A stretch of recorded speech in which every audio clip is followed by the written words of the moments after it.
Hi അസ്സലാമലൈക്കും. ഇന്നത്തെ നമ്മുടെ റെസിപ്പി ഇപ്പോൾ സോഷ്യൽ മീഡിയയിലൊക്കെ ട്രെൻഡിങ് ആയി ഓടിക്കൊണ്ടിരിക്കുന്ന ഒരു പൊള്ളി ഐറ്റമാണ്. അപ്പോൾ നമുക്കിത് വായിലിട്ടാൽ അങ്ങ് അലിഞ്ഞിറങ്ങൂട്ടോ, അത്രയും ടേസ്റ്റുള്ള ഒരു പൊള്ളി ഐറ്റം തന്നെയാണ്. അപ്പോൾ വീഡിയോ ഒന്ന് കണ്ടു നോക്കാം. കണ്ടുകൊണ്ടിരിക്കുമ്പോൾ നിങ്ങൾക്ക് ഇഷ്ടമാവുകയാണെങ്കിൽ മറക്കാതെ തന്നെ ലൈക്ക് ബട്ടൺ ഒന്ന് ക്ലിക്ക് ചെയ്യുക. കൂടാതെ സബ്സ്ക്രൈബ് ചെയ്ത് സപ്പോർട്ട് കൂടി ചെയ്യുക. അപ്പോൾ ഇതിന് വേണ്ടിയിട്ട് ഞാൻ ചെറിയ പഴമാണ് എടുത്തിട്ടുള്ളത്, മൈസൂർ പഴമല്ല, നമ്മുടെ വീട്ടിലേക്ക് ഉണ്ടാവുന്ന ചെറിയ പഴം ഉണ്ടല്ലോ, നന്നായിട്ട് പൊടി നല്ല ടേസ്റ്റുള്ള ആ ഒരു പഴമാണ് എടുത്തിട്ടുള്ളത്. ഇനിയിപ്പോൾ കുറച്ച് സാൻഡ്വിച്ച് ബ്രെഡ് എടുത്തിട്ടുണ്ട്. അപ്പോൾ വലിയ ബ്രെഡ് ഉണ്ടെങ്കിൽ നമ്മൾ അതന്നെ ഇതിലേക്ക് എടുക്കുക, അല്ലെങ്കിൽ ചെറിയ ബ്രെഡ് ആയാലും മതി. ഇനിയിപ്പോൾ ഞാൻ 1 കപ്പ് പാൽ എടുത്തിട്ടുണ്ട്. അതിലേക്ക് ഒരു 1/4 കപ്പ് പഞ്ചസാര ഇട്ട് കൊടുക്കുന്നുണ്ട്. എന്നിട്ട് നന്നായിട്ട് തന്നെ ഒന്ന് മിക്സ് ആക്കിയിട്ടെടുക്കുക. ആ ഒരു പഞ്ചസാര നമ്മുടെ ഒരു പാലിൽ നന്നായിട്ടൊന്ന് അലിഞ്ഞിട്ട് കിട്ടണം. അതിനിപ്പോൾ ഞാൻ ഒരു പാൻ അടുപ്പത്ത് വെച്ചിട്ടുണ്ട്. അതിലേക്ക് കുറച്ച് നെയ്യ് ഒഴിച്ചു കൊടുക്കുന്നുണ്ട്. അപ്പോൾ നെയ്യോ ബട്ടറോ എന്ത് വേണമെങ്കിലും ഒഴിച്ചു കൊടുക്കാം. അതിലേക്ക് ഒരു സ്ലൈസ് ബ്രെഡ് വെച്ച് കൊടുക്കുകയാണ്.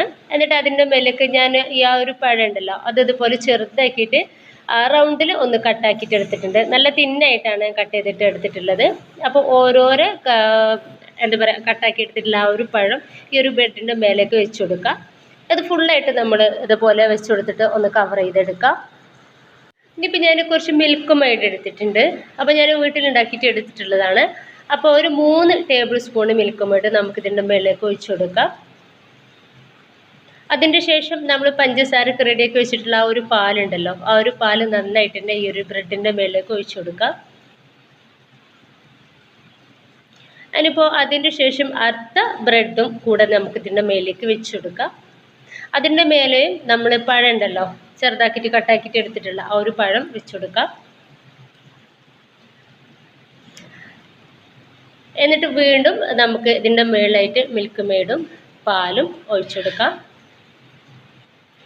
ബാക്കി ബ്രെഡ് കൂടി ഇതുപോലെ തന്നെ നമുക്കൊന്ന് ചെയ്തെടുക്കാം. ഇനിയിപ്പോൾ മുഴുവൻ ബ്രെഡും വെച്ച് കൊടുത്തതിൻ്റെ ശേഷം അതിൻ്റെ മേലേക്കായിട്ട് ഇതുപോലെ മിൽക്ക് മെയ്ഡ് ഒഴിച്ചെടുക്കുന്നുണ്ട്. കുറച്ചധികം തന്നെ മിൽക്ക് മെയ്ഡ് ഒഴിച്ചെടുക്കുന്നുണ്ട്. ഇനിയിപ്പോൾ പാല് നന്നായിട്ട് തന്നെ പാല് എല്ലാ ബ്രെഡിൻ്റെ മേലെയും സൈഡിലുമാക്കിയിട്ട് ഒഴിച്ചു കൊടുക്കുകയാണ്. ഈ ഒരു ടൈമിലൊക്കെ നമ്മുടെ തീ ഓഫ് ചെയ്തിട്ട് വേണം കേട്ടോ ഇരിക്കാൻ വേണ്ടിയിട്ട്. അപ്പോൾ കുറച്ച് പാല് ഞാനിവിടെ മാറ്റി വെച്ചിട്ടുണ്ടായിരുന്നു. ബാക്കി മുഴുവൻ പാലും ഇതിലേക്ക് ഒഴിച്ചു കൊടുത്തിട്ടുണ്ട്. ഇനിയിപ്പോൾ ഞാൻ ഒന്ന് തീ കത്തിച്ചു കൊടുക്കുന്നുണ്ട്. നമ്മൾ ബ്രെഡ് ഫസ്റ്റ് വെച്ചെടുത്ത ആ ടൈമിൽ തന്നെ നമുക്ക് ഗ്യാസ് ഒന്ന് ഓഫ് ചെയ്യണം, അല്ലെങ്കിൽ പഴക്കം വെച്ച് വരുന്ന ടൈമിൽ നമ്മുടെ ബ്രെഡ് കരിഞ്ഞിട്ട് പോകും. ഇനിയിപ്പോൾ ജസ്റ്റ് മെല്ലെ ഒന്ന് മറിച്ചിട്ട് കൊടുക്കുക. കാരണം ഇത് നല്ല സോഫ്റ്റ് ആയിട്ടാണ് ഇരിക്കുന്നത്, അതുകൊണ്ടിട്ട് തന്നെ പൊടിഞ്ഞു പോവും.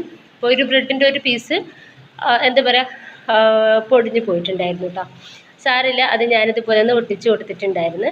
ഇനിയിപ്പോൾ സൈഡൊക്കെ നമുക്കിതുപോലെ ഒന്ന് റെഡിയാക്കിയിട്ട് എടുക്കാം. ഇനിയിപ്പോൾ ഞാൻ ഇതുപോലെ ഒരു പാത്രത്തിലേക്ക് ഈ ഒരു ബ്രെഡ് ഒന്ന് മാറ്റി കൊടുത്തിട്ടുണ്ടായിരുന്നു. എന്നിട്ട് ബാക്കി വന്നിട്ടുള്ള ഒരു പാലും അതുപോലെ തന്നെ മിൽക്ക് മെയ്ഡും ഇതിൻ്റെ മേലേക്ക് ഇതുപോലെ ഒഴിച്ചു കൊടുക്കുകയാണ്. അപ്പോൾ ചെറുതായിട്ട് നമ്മൾ ഫ്രിഡ്ജിൽ വെച്ച് തണുപ്പിച്ചതിൻ്റെ ശേഷം നമ്മൾ എടുക്കുകയാണെന്നുണ്ടെങ്കിൽ നല്ല സൂപ്പർ ടേസ്റ്റാണ്. ഇങ്ങനെയും കഴിക്കാം നമുക്കിത്. അപ്പോൾ ചെറിയൊരു തണുപ്പുണ്ടാകുമ്പോൾ നല്ല ടേസ്റ്റ് ആയിരിക്കും. അപ്പോൾ നമുക്കിത് വായിലിട്ടാൽ അങ്ങ് അലിഞ്ഞിറങ്ങിക്കോളും, അത്രയും ടേസ്റ്റാണ്. അപ്പോൾ എല്ലാവരും ട്രൈ ആക്കി നോക്കിക്കോളാം. നിങ്ങളുടെ അഭിപ്രായങ്ങൾ കമൻ്റായിട്ട് അറിയിക്കുക. ഇഷ്ടമായിട്ട് നിങ്ങളുടെ എല്ലാ സപ്പോർട്ടും ഉണ്ടാവും. Okay, by.